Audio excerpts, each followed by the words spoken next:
Hi there, I'm Ken Record, and I welcome you back to Mining Biblical Truth. And this week, we're delving into the second part of chapter 4 of John, which I'm titling Faith. Now, I just imagine what it'd be like if Jesus had come a later time when there were newspapers and he comes back from Jerusalem. The Capernaum Chronicle might have had a headline like, "Miracle Worker is back, get your requests ready." Or might have said, "Local man returns after speaking truth to the know-it-alls in Jerusalem." But which one would accurately reflect what Jesus was really doing?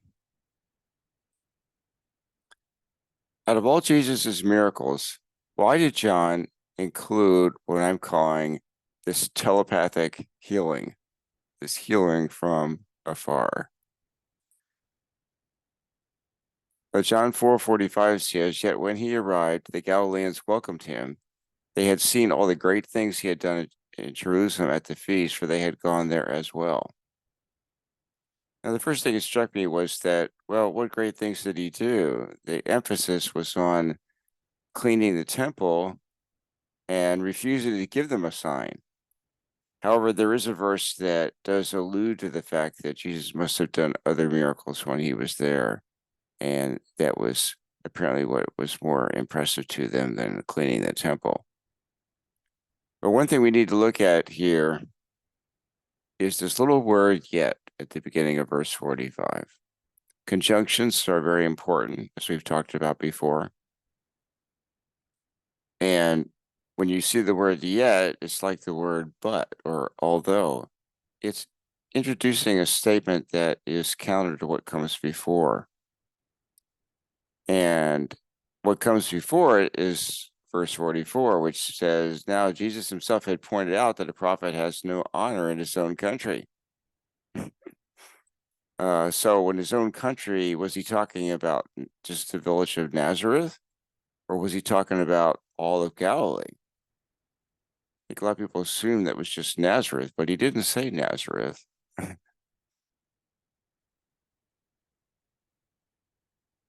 So what did they expect? Did they expect Jesus to clean house? Well, the house of Galilee, under Roman overrule, but under the Romans, was Herod Antipas, the king of Galilee and Perea. And he reigned from the city of Tiberias, which was not at all far from Capernaum on the Sea of Galilee. Although, pointedly, apparently Jesus never went there. Did they expect Antipas to be overthrown?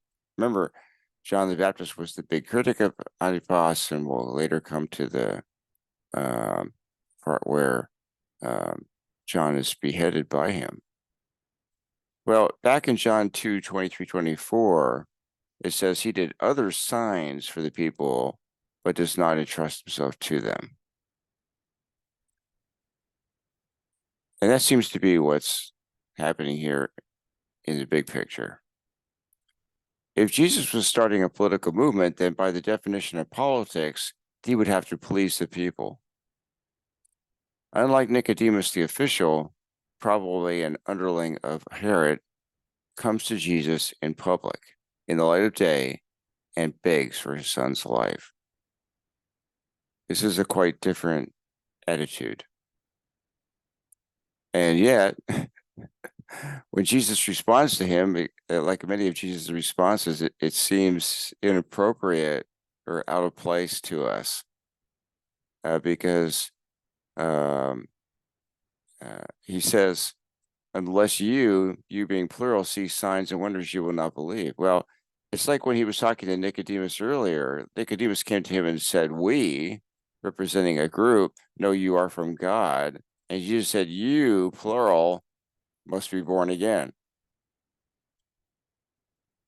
And so basically, I think here he's saying that, well, you will be born again because you're just focusing on the signs. Jesus is not rebuking the official alone, but lamenting the weak faith of everyone who welcomed him in Galilee.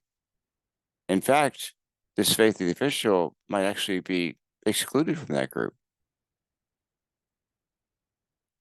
This is supported by Matthew 11:23-24, where Jesus says, "And you, Capernaum, will you be lifted up to the heavens? No, you will go down to Hades. For if the miracles that were performed in you had been performed in Sodom, it would have remained to this day. But I tell you that it will be more bearable for Sodom on the day of judgment than for you." This is uh, a awesomely powerful and concerning statement. So getting back to our primary question, why of all the miracles did John include this one?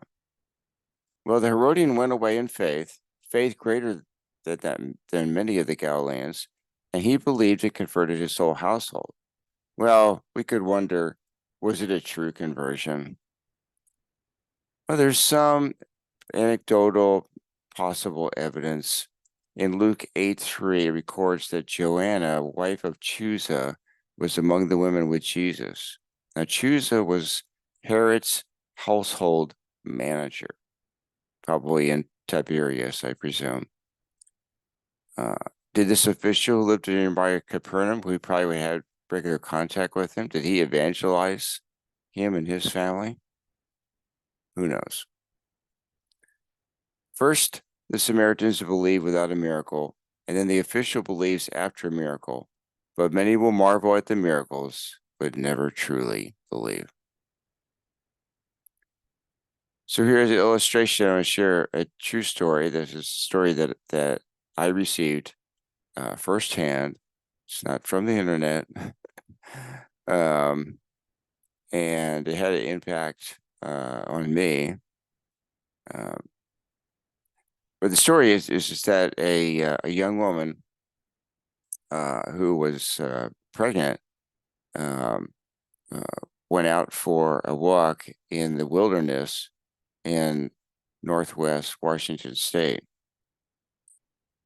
And she was walking along a path that was kind of unstable, and she stepped too close to the edge that had a steep hillside next to the path, and she slipped and tumbled all the way down the hillside, going over rocks and trees and plants and who knows what else. And she was injured to the point where she couldn't walk. And she had chosen a path that was seldom used. And so now she's stranded. Her husband doesn't know where she is. He only has a general idea where she is. And the only thing she can do is pray. She lays there until night, and it starts to get cold, and she was able to crawl inside a nearby rotting log to try to stay warm. Well, she was stranded there for over 48 hours. 48 hours of uh, lack of food and water, and also being in pain and having only prayer to turn to. Meanwhile, her husband is going crazy trying to find her. And of course, a whole search party was formed. And the head of the search party determined where the searchers would go. And initially, the husband conformed to that. But then when there was no result of the search, he went to the Lord in prayer. And the Lord directed him to this other path. And he went down that path by himself and found his wife. And they managed to get her back to civilization, into the hospital. And she was in a dual room with another patient. That patient was a relative of mine. And the other patient had suffered a catastrophic illness as a result of a reaction to a drug a syndrome called Stevens-Johnson syndrome, where uh, you develop blisters over multiple parts of your skin, and you also slough off the inner lining of your mouth and tongue, which causes a unbelievable degree of sore throat and inability to even drink liquids without pain. Um, it's excruciating, and it also can be fatal. And um, this young woman was in severe pain, um, to the point of being on high doses of narcotics. Um, but this other woman who had gone through a different kind of tragedy, um, and relied on the Lord, testified to the young woman, and her testimony had an impact. It gave her hope for recovery. But unfortunately, um, uh, months and years later, um, that testimony didn't take hold. The young woman didn't become a true believer, a faithful disciple of Jesus. Um, and the question is why? Well, it could be other persuasion that she simply was not called by the Lord yet. So going back to her story, Nicodemus may have sought a political savior and the official and miraculous healer, but the Samaritans see no great miracles, but believe that Jesus is the savior of the world. It's the first time this phrase appears in John. But these people, they believed that Caesar was the savior of the world. They had many different types of saviors. Jesus did not come to solve the current problems, but rather to solve the ultimate problem of sin separating people from God. But he would not save all, but rather those that the Father had given to him. So who the Father would give remained a mystery. It brings you to a story which I believe is probably fictional, of a sign maker in England. The story goes that there was a small town, and it wasn't this particular town, but I found this sign that was appropriate for a town called Sutton Valence. Um, and the story is that the town wanted to emphasize how it was unique, and so it hired this craftsman to make a collection of different signs for around the town.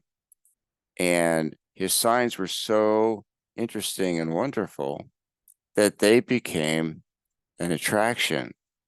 And people would come from miles around, and they would take a tour of the signs. Well, the uh, outcome was not exactly what the village had expected, because what happened was that people became so focused on the signs, they missed the village and the people there. They didn't stay to see what was going on in the town or get to know the people intimately. They just came and tore the signs. And I think that's kind of like what's happening in Capernaum, is that people are so focused on the signs and miracles that they miss out on the personal relationship with Jesus, getting to know him. It's kind of like being on a treasure hunt and assiduously following all the arrows and clues, but then not taking home the treasure. So the principle here that I have is let the word that became flesh lead you to the word of truth. Jesus does not think like we think. He does not speak like we speak. He does not act like we act. Do you want a God who does everything how you would do it? Well, congratulations, you just defined idol. So think about a question this week is, do you have a personal relationship with Jesus wherein your life would be unlivable without him? Dear Lord, thank you for your word.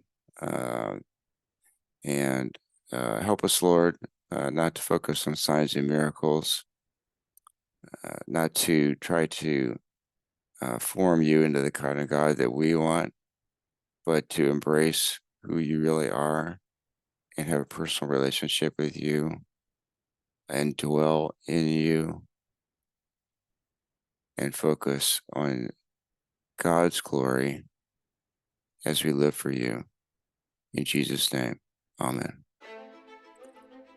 Thanks for watching. Please share with a friend or make a comment on YouTube, or you can communicate with us directly at info@biblemining.org.